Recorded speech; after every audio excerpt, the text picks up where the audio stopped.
National Herald money laundering case में प्रवर्तन निदेशालय यानी ईडी ने मंगलवार को कांग्रेस सांसद राहुल गांधी, सोनिया गांधी और कांग्रेस ओवरसीज प्रमुख सैम पित्रोदा के खिलाफ दिल्ली की राउज एवेन्यू कोर्ट में चार्जशीट दाखिल की है।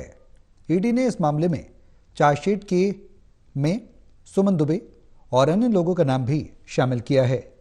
चार्जशीट पर संज्ञान लेने की सुनवाई 25 अप्रैल को तय की गई है। इस मामले में ईडी पहले ही 64 करोड़ रुपए से अधिक की संपत्ति जब्त कर चुकी है।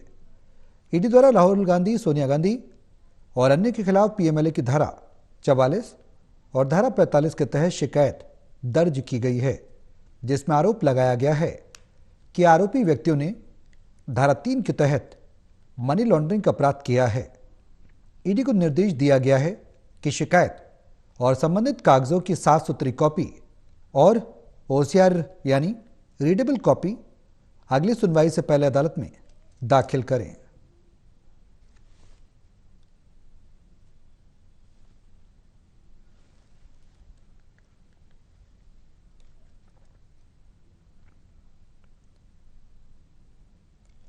तो ईडी ने कोर्ट में चार्जशीट दायर की है। चार्जशीट पर अब 25 अप्रैल को सुनवाई होगी। दरअसल नेशनल हेराल्ड का मामला काफी पुराना है, जिसमें मनी लॉन्ड्रिंग का आरोप उस समय की तत्कालीन कांग्रेस की सरकार पर लगा है।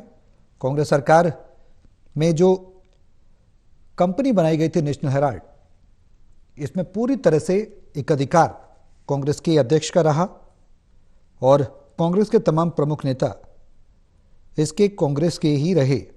उसमें अब दोबारा से फिर से वो जांच खुली है और ईडी ने मंगलवार को कांग्रेस सांसद राहुल गांधी और सोनिया गांधी और कांग्रेस ओवरसीज प्रमुख सैम पित्रोदा के खिलाफ दिल्ली की राउज एवेन्यू कोर्ट में प्रोसिक्यूशन कंप्लेंट यानी चार्जशीट को दाखिल कर दिया है।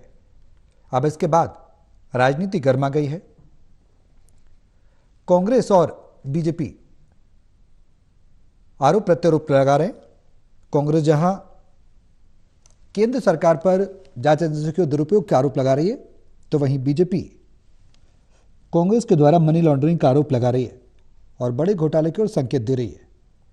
साथ ही बीजेपी ये कह रही है कि ये देश के लिए शर्मनाक बात है जब नेशनल हेराल्ड में बड़े स्तर पर मनी लॉन्ड्रिंग की गई। और पूरे मामले में राहुल, सोनिया गांधी के खिलाफ चार्जशीट दाखिल की गई है।